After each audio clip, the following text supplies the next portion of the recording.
La vida de John Wayne Gacy estaría marcada por los acontecimientos que vamos a narrar a continuación, es decir, que podríamos decir que tuvo una infancia muy dura. John llegaría al mundo el 17 de marzo de 1942. Concretamente fue el único niño varón nacido del matrimonio de sus padres. Tenía dos hermanas a las que se sabe que estaba muy unido. Incluso se podría decir que la relación con su madre también era buena. De hecho, a una de sus hermanas se le entregarán años más tarde sus cenizas tras la ejecución. Recordemos que este hombre fue condenado a morir por inyección letal en el año 1994 a la edad de 52 años. Para ponernos en contexto, estamos hablando de un hombre que fue condenado por abusar y matar a 30 jóvenes, en su gran mayoría menores de edad, entre los años 1972 y 1978. Algunos de ellos posteriormente los enterraría en el sótano de su propia casa. Pero volviendo a su infancia, el problema lo tendríamos cuando conocemos a su padre, el cual era alcohólico y agredía tanto a su esposa como a sus hijos. Además, podemos decir que tenía cierta fijación por John, a quien castigaba constantemente, incluso llegando a pegarle y agredirlo. Entre los objetos usados destacaría el cinturón. Además, a este abuso hay que añadirle que este pequeño era testigo de cómo su padre golpeaba y agredía físicamente a su madre. Si a este abuso le añadimos que John siempre fue un joven bastante rellenito, el cual sufría obesidad, pues tenemos el blanco perfecto para abusos y humillaciones, es decir, bullying, en este caso procedentes de su propio entorno, su padre.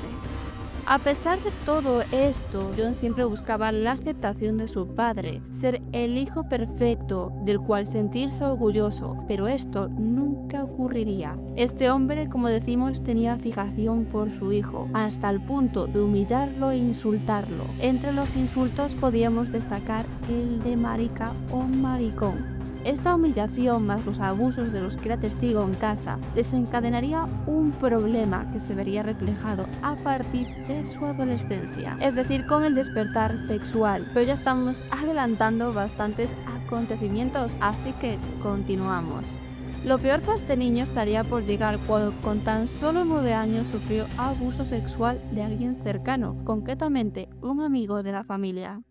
Cuando tenía 11 años sufrió un grave accidente, el cual a ojos de su padre fue algo sin importancia, un intento de dar pena, incluso lo acusó de fingir para llamar su atención. Pero la verdad es que Jones había caído de un columpio, formándose en su cerebro un coágulo de sangre que tardaría años en descubrirse. No fue hasta que ya era adolescente cuando empezó a sufrir desmayos, fue ya aquí cuando fue tratado. Paralelamente sabemos que John fue a 4 colegios distintos, los cuales abandonó, por lo que nunca llegó a graduarse. Con la edad de 20 años, John abandona la casa familiar por consejo o invitación de su padre y tiene que empezar a buscarse la vida, mudándose a Nevada, donde curiosamente consiguió un trabajo en una funeraria, algo bastante perturbador si sabemos lo que vendría después.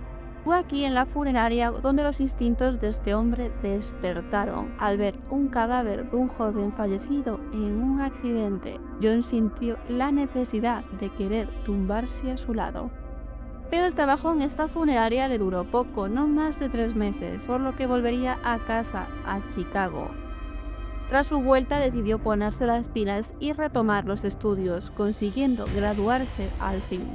Tras graduarse se mudó a Springfield para trabajar. Allí conocería a la que sería su primera mujer, Marilyn Myers, con la que se casó en el año 1964. Pero los problemas de John se harían notar en su matrimonio, dado que muy rara vez conseguía mantener una erección. De este matrimonio finalmente nacería con muchas dificultades una niña. Incluso se sabe que en aquel año este hombre tendría su primer encuentro homosexual.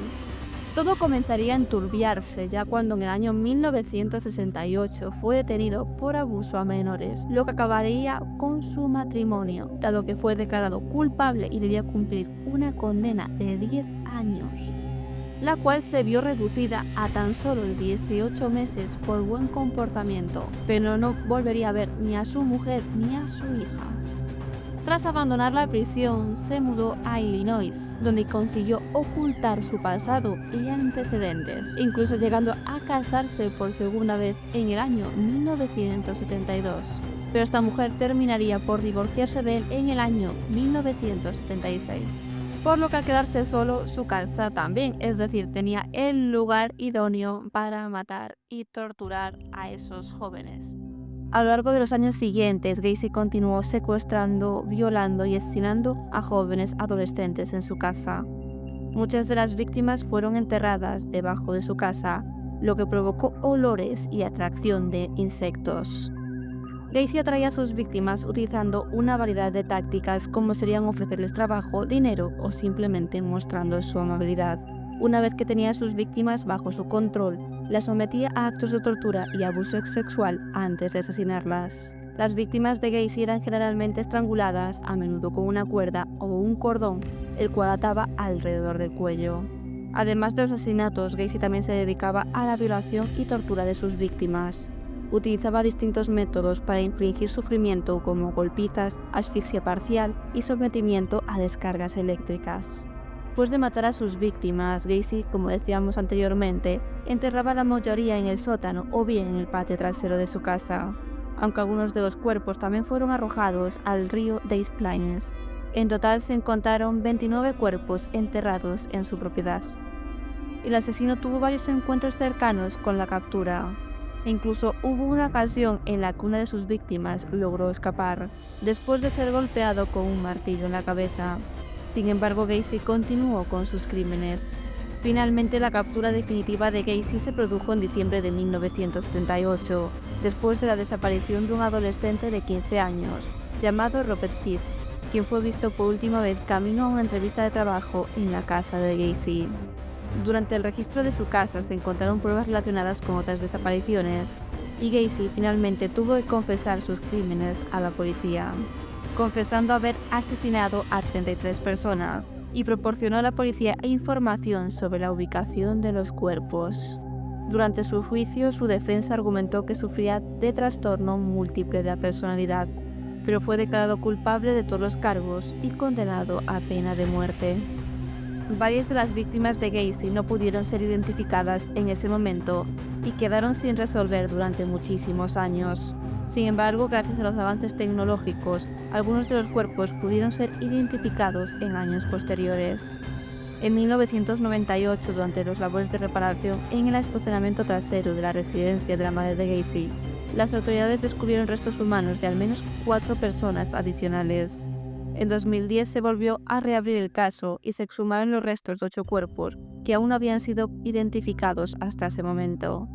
Gracias a los avances tecnológicos se pudo extraer ADN de las víctimas, lo que permitió identificar a la víctima número 19 como William George Bundy. Posteriormente, en el año 2017, se lograría identificar a otra víctima, ya sería la número 24. Esta fue identificada con el nombre de James Byron Hackenson. Y en 2021 se lograría identificar a otra víctima más, llamada Wayne Alexander. Actualmente, en 2023, aún quedan 5 víctimas de John Gacy sin identificar. El 6 de febrero de 1980 comenzó el juicio de Gacy en Chicago. Durante el proceso legal, él se declaró en todo momento inocente, argumentando problemas mentales. Sin embargo, su testimonio fue rechazado cuando los resultados realizados demostraron que no padecía ningún trastorno mental. El abogado de Gacy afirmó que éste experimentaba episodios de locura temporal al momento de cada asesinato, pero que recuperaba la cordura antes y después para atraer y tratar a las víctimas. En un momento del juicio, la defensa de Gacy intentó sostener que los 33 asesinatos fueron muertes accidentales relacionados con la asfixia erótica, pero el forense del condado de Cook presentó evidencia que demostraba la imposibilidad de estas afirmaciones. Además, Gacy ya había confesado con anterioridad todo a la policía, por lo que no podía suprimir tal evidencia. Finalmente, John Gacy sería declarado culpable el 13 de marzo y fue condenado a múltiples cadenas perpetuas y sentencia de muerte. Durante su periodo en prisión, Gacy se dedicó a realizar pinturas y dibujos. Sus obras incluían retratos de payasos, lo que provocó controversia y dio lugar a debates. sobre si debía permitirse que un asesino en serie ganara dinero y fama a través de su arte. Algunas de sus pinturas fueron vendidas y hoy en día generan interés en el mercado. John Wayne Gacy sería ejecutado mediante inyección letal el 10 de mayo de 1994. Sus últimas palabras, que revelan su personalidad y falta de arrepentimiento por sus crímenes, fueron: "Matar no traerá de vuelta a ninguna de las víctimas. El Estado me está asesinando. Nunca sabrán dónde están los demás. Bésenme el trasero". Tras la ejecución se realizaría la extracción de su cerebro, que actualmente se encuentra en posesión de la doctora Helen Morrison. Esta mujer llevó a cabo entrevistas con John e incluso con otros asesinos en serie, con el objetivo de identificar los rasgos comunes en su personalidad. En cuanto a los restos de John Wayne Gacy, este sería incinerado y dichas cenizas serían entregadas a una de sus hermanas. Por otro lado, los abogados de Gacy también contrataron a un psiquiatra forense para examinar su cerebro después de su fallecimiento. La verdad es que no encontraron ninguna anomalía. El especialista afirmó que John no se ajustaba a ningún perfil psicológico típico de los asesinos en serie y que es probable que nunca se conozca la verdadera razón detrás de sus acciones. ¿Qué factores familiares, educativos o sociales pudieron haber contribuido a su desarrollo psicológico? Vivió una infancia marcada por una serie de eventos que dejaron una profunda huella en su psicología. En el seno de su familia, la atmósfera estaba lejos de ser armoniosa. Su padre, John Staley Gacy, era un hombre autoritario y adicto al alcohol. Las tensiones en el hogar eran constantes, con abusos verbales y físicos dirigidos tanto a su esposa como a sus hijos, incluido a John Wayne Gacy.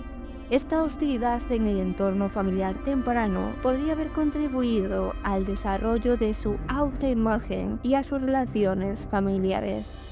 A pesar de los problemas conyugales, Gacy mantenía una relación estrecha con su madre, Marion Elaine Robinson Gacy. Ella, sin embargo, tendía a ser superprotectora y mimadora, lo que podría haber creado en él un sentimiento de dependencia y posiblemente confusión en sus relaciones con otras personas. Es bien sabido que Gacy también enfrentó problemas de salud desde una edad muy temprana, incluyendo una enfermedad cardíaca que lo llevó a pasar un tiempo en el hospital. Su fragilidad física pudo haberle hecho sentir vulnerable, afectando a su autoimagen y su percepción del mundo. Además, cabe destacar que la niñez de Gacy también estuvo marcada por su sobrepeso y torpeza social, lo que resultaba en burlas y aislamiento por parte de sus compañeros. Esta falta de aceptación y amistades podría haber tenido un impacto profundo en su desarrollo emocional, contribuyendo a su sentimiento de inadecuación. En su adolescencia, Gacy desarrolló una afinidad por la actuación y la pintura, participando en obras teatrales, y desarrolló habilidades artísticas, lo que podría haber sido una forma de expresar sus emociones y pensamientos internos. También sabemos que a una edad temprana, Gacy fue víctima de abuso por parte de un conocido de la familia. Este trauma pudo haber tenido un impacto devastador en su desarrollo psicológico, afectando a la perfección de la sexualidad y las relaciones. Como vemos, los desencadenantes en la vida de John Wayne Gacy pueden estar relacionados con su infancia abusiva y traumática. El abuso físico y emocional que sufrió por parte de su padre pudo haberlo llevado a desarrollar un profundo resentimiento y furia hacia las figuras de autoridad y posiblemente hacia jóvenes vulnerables como sustitutos de esas figuras. ¿Qué trastorno sufría John Wayne Gacy? John Wayne Gacy padecía una compleja combinación de trastornos de la personalidad que arrojaron luz sobre su personalidad perturbadora. Este individuo vivía una doble vida. Por un lado, presentaba una imagen pública de hombre exitoso, carismático y solidario en su comunidad, pero por otro lado, ocultaba impulsos oscuros y violentos. Gacy era encantador y manipulador, destacando por su habilidad impresionante para ganarse la confianza de los demás. Sus rasgos narcisistas eran evidentes en su búsqueda de constante admiración y atención. Esta necesidad se reflejaba en su deseo de destacarse socialmente y en su obsesión por su reputación y estatus. Además, su personalidad incluía rasgos psicopáticos como la falta de empatía, la habilidad de manipulación y un sentido distorsionado de la moralidad. se han planteado indicios de que Gacy pudo haber sufrido de trastornos mentales, como el trastorno antisocial de la personalidad y el trastorno narcisista de la personalidad. Estos trastornos pueden haber contribuido a su comportamiento violento, a esa incapacidad para sentir empatía y a su búsqueda de poder y control sobre otros. En su faceta pública, Gacy era un individuo altamente manipulador que sabía cómo ganarse a la gente. Utilizaba su apariencia de hombre de negocios exitoso y líder comunitario para establecer relaciones superficiales y con ello ganarse la confianza de sus víctimas. Esta habilidad para engañar y manipular a otros era un aspecto crucial en su modus operandi. Además, Gacy mostraba una clara dicotomía en su comportamiento. Como mencionábamos antes, tenía esa faceta pública, donde se presentaba como alguien amigable y servicial, y la faceta privada, donde cometía actos violentos y abusivos. Esta dicotomía entre su imagen pública y su oscuro comportamiento privado a menudo se observan en personas con trastornos de personalidad, con trastorno antisocial y el trastorno narcisista, añadiendo una capa de complejidad a su perfil psicológico. John Wayne Gacy fue sometido a una evaluación psicológica durante su arresto y juicio. Recordemos que Gacy fue arrestado en el año 1978 y posteriormente fue sometido a evaluaciones psicológicas y psiquiátricas por varios profesionales de la salud mental. Estas evaluaciones revelaron ciertos patrones de comportamiento y trastornos mentales en su perfil. Durante dichas evaluaciones psicológicas se identificaron varios trastornos mentales, los ya mencionados anteriormente. Uno de los trastornos más destacados, sin duda, fue el trastorno antisocial de la personalidad, que es común en muchos asesinos en serie. Gacy también mostró rasgos de narcisismo y sadismo, lo que se reflejaba en su comportamiento cruel y manipulador. Gacy mostraba rasgos narcisistas, de que tenía una autoimagen inflada y un sentimiento de superioridad. Esto se manifiesta en su creencia de que podría salir impune de sus crímenes y en su capacidad para manipular y engañar a las autoridades.